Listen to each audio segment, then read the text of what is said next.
যতই দিন গড়াচ্ছে যুদ্ধ ততই তীব্রতর হচ্ছে পশ্চিম তীরে। চলতি মাসে ফিলিস্তিনের পশ্চিম তীরে ইসরায়েলি দখলদার বাহিনী ও অবৈধ বসতি স্থাপনকারী সন্ত্রাসীরা একের পর এক সন্ত্রাসী হামলা চালিয়েছে। এর প্রতিক্রিয়ায় বসে নেই সেখানকার প্রতিরোধী দলগুলো।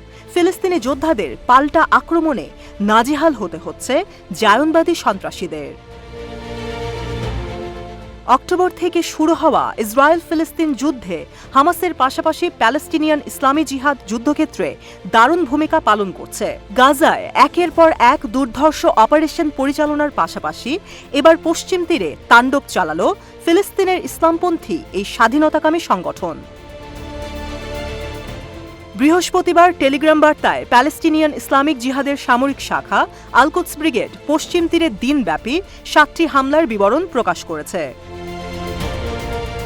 প্রথম হামলার বিবরণে আল-কুদস ব্রিগেডের জেনিন শাখা জানায়, আমাদের যোদ্ধারা ভোর থেকেই বিভিন্ন ফ্রন্টে তুমুল সংঘর্ষে লিপ্ত। তাদের লক্ষ্য করে আমাদের যোদ্ধারা বুলেটের বৃষ্টি নিক্ষেপ করছে। দ্বিতীয় হামলার বিবরণে বলা হয়, আমাদের সাহসী যোদ্ধারা শত্রুদের সামরিক গাড়িবহর লক্ষ্য করে বেশ কয়েকটি বিস্ফোরণ ঘটালে সেগুলো সরাসরি লক্ষ্যবস্তুতে আঘাত হানতে সক্ষম হয়েছে। তৃতীয় হামলার বিবরণে উল্লেখ করা হয়, আল-আকসা ফ্লাড অপারেশনের অংশ হিসেবে আমাদের যোদ্ধারা পশ্চিম তীরের জেনিন শহরে দখলদার বাহিনীর সাথে তুমুল সংঘর্ষে লিপ্ত হয়। তাদের উপর ভারী বোমা ও গুলিবর্ষণ করা হয়েছে। চতুর্থ হামলার বিবরণে আল-কুদস ব্রিগেড জানায়, আমাদের কাবাতিয়া গ্রুপের যোদ্ধারা জেনিন শহরের উপকণ্ঠে তাদের সমস্ত শক্তি ও সামর্থ্য দিয়ে দখলদার বাহিনীর সাথে সশস্ত্র সংঘর্ষে লিপ্ত হয়েছে।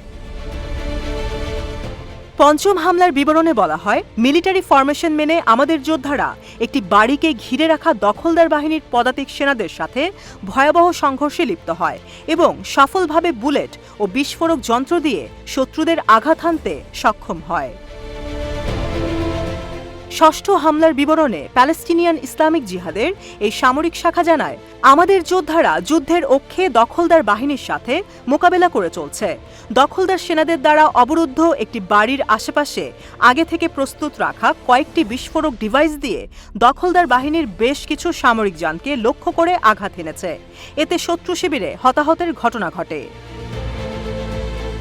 সপ্তম হামলার বিবরণে আল-কুদস ব্রিগেডের জেনিন শাখা উল্লেখ করে, আমাদের যোদ্ধারা জায়নবাদী সেনাদের সাথে তুমুল সংঘর্ষে লিপ্ত হলে দখলদার বাহিনীর আরও সৈন্য নিজেদের উদ্ধার করতে এগিয়ে আসে। আমাদের বীরেরা তাদের উপরেও বিস্ফোরক ডিভাইস দিয়ে হামলা ও গুলিবর্ষণ করলে বেশ কিছু জায়নবাদী সেনা হতাহত হয়। এছাড়াও ভিন্ন একটি টেলিগ্রাম বার্তায় আল-কুদস ব্রিগেডের পশ্চিম তীর শাখা জানায়, ফিলিস্তিনি রক্তের প্রতিটি ফোঁটা নতুন একটি অটল প্রজন্মের জন্ম দিবে, যারা তাদের পূর্বপুরুষের হয়ে প্রতিশোধ নেবে এবং আমাদের প্রতিশোধ অবশ্যই যন্ত্রণাদায়ক হবে।